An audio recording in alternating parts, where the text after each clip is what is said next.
Terima kasih atas laporan Anda, selamat bertugas kembali. Pemirsa, Hakim Tipikor PN Jakarta Pusat mendiskon hukuman penjara bagi terdakwa korupsi tata kelola timah Harvey Muiz. Dari tuntutan 12 tahun penjara, Hakim menjatuhkan vonis 6 tahun 6 bulan. Hakim beralasan Harvey sopan selama sidang dan memiliki tanggungan keluarga. Dalam sidang vonis ini, istri Harvey Muiz, Sandra Dewi, absen mendampingi suaminya. Hakim Tipikor Pengadilan Negeri Jakarta menjatuhkan vonis pada 3 terdakwa kasus korupsi tata kelola timah, yakni Harvey Muiz, suami artis Sandra Dewi, serta Suparta dan Reza Adriansyah dari PT RBT. Majelis Hakim menjatuhkan vonis lebih rendah dari tuntutan jaksa terhadap ketiga terdakwa. Dari tuntutan 12 tahun penjara, Harvey Muiz divonis 6 tahun 6 bulan. Sementara Direktur PT RBT Suparta dari 14 tahun menjadi 8 tahun. Dan Reza Adriansyah dari 8 tahun menjadi 5 tahun penjara. Alasan Hakim memberikan diskon hukuman pada Harvey Muiz karena Harvey hanya membantu teman. Terdakwa beralasan hanya bermaksud membantu temannya, yaitu Direktur Utama Suparta, karena terdakwa memiliki pengalaman mengelola usaha tambang batubara di Kalimantan. Bahwa terdakwa bukan pengurus personal PT RBT sehingga terdakwa bukan pembuat keputusan kerjasama peleburan timah antara PT Timah Tbk dan PT RBT.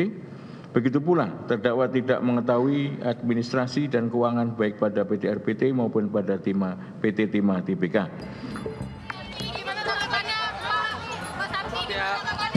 Selain penjara 6 tahun 6 bulan, Harvey harus membayar denda 1 miliar dan uang pengganti 210 miliar. Menanggapi vonis, tim kuasa hukum Harvey masih pikir-pikir untuk banding. Diskon vonis penjara terhadap Harvey Muiz ini pun menuai kritik, salah satunya dari Masyarakat Anti Korupsi Indonesia, MAKI. Dari Jakarta, Tim Liputan iNews melaporkan. Pemirsa, Hasto Kristianto dikabarkan ditetapkan KPK sebagai tersangka, namun KPK belum bersedia memberikan konfirmasi terkait dengan simpang siurnya isu status tersangka. Sudah ada Esra Ambarita di gedung KPK Jakarta. Esra, silakan dengan laporan Anda.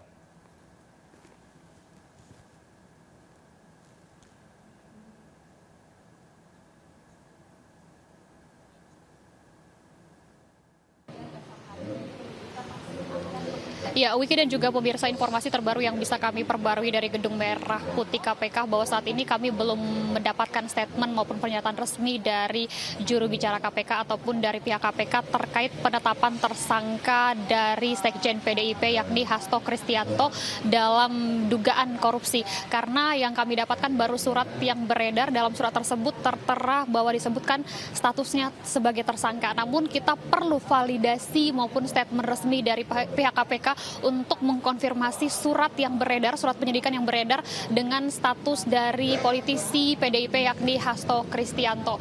Karena kalau kita mengikuti pemberitaan ini di tahun yang sama, di tahun 2024, bahwa Hasto ini sudah pernah diperiksa atau menyambangi Gedung Merah Putih sebanyak 2 kali, yakni terkait pada saat itu masih sebagai saksi dalam DJKA Kemenhub, dan kemudian terakhir ia juga diperiksa sebagai saksi dalam kasus Harun Masiku. Informasi yang beredar bahwa dugaan ini Hasto ini memberikan suap bersama dengan Harun Masiku yang pada tahun 2019 silam untuk memenangkan Harun Masiku untuk menuju ataupun melenggang ke parlemen, di mana ia melakukan suap dengan eks-komisioner KPU. Namun saat ini untuk para tersangka, khususnya untuk Harun Masiku ini masih diburu dan entah di mana keberadaannya.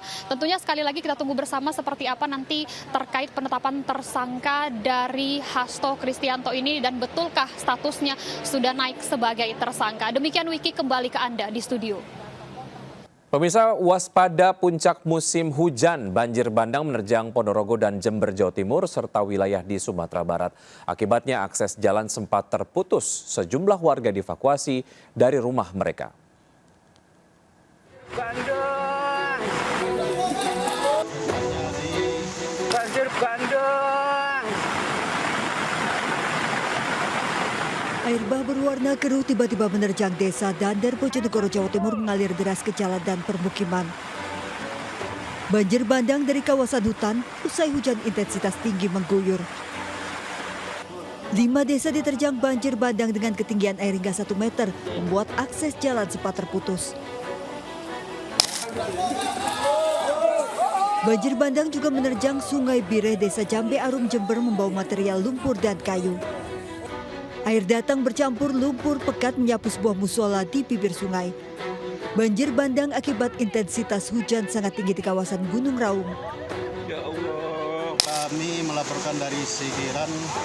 4 rumah warga dan sebuah bengkel rusak serta jalan tertimbun material usai banjir bandang menerjang Nagari Tanjung Sani, Agam, Sumatera Barat. Banjir membawa material, bebatuan dan kayu dari tebing lingkar Danau Maninjau. Tim gabungan diturunkan ke lokasi untuk mengevakuasi 22 orang penghuni rumah. Tim kontributor iNews melaporkan. Rombongan Menteri Pertanian Andi Amran Sulaiman terjebak banjir dan longsor di Kabupaten Maros, Sulawesi Selatan. Mentan terjebak akses jalan yang terputus saat kembali usai berkunjung ke kampung halamannya di Kabupaten Bone.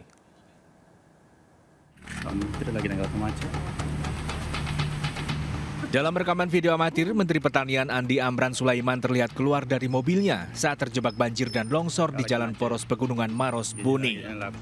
Andi Amran sempat menyapa sejumlah pengendara yang juga sama-sama terjebak kemacetan panjang. Rombongan Menteri Pertanian terjebak dalam perjalanan pulang usai berkunjung ke kampung halaman di Kabupaten Bone. Pasca diguyur hujan deras, tebing di jalan poros di kawasan Kapang longsor menutup badan jalan. Longsor juga terjadi di jalan poros Tompo Ladang. Akibatnya, akses antara Kabupaten Maros dan Bone terputus.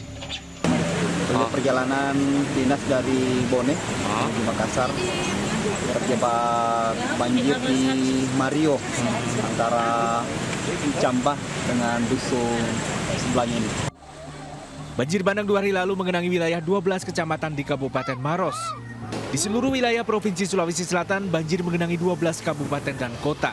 Sementara longsor terjadi di sejumlah titik, diantaranya di Kabupaten Maros, Sopeng, dan Goa. Dari Kabupaten Maros, Sulawesi Selatan, Wahyu Ruslan, iNews, melapor.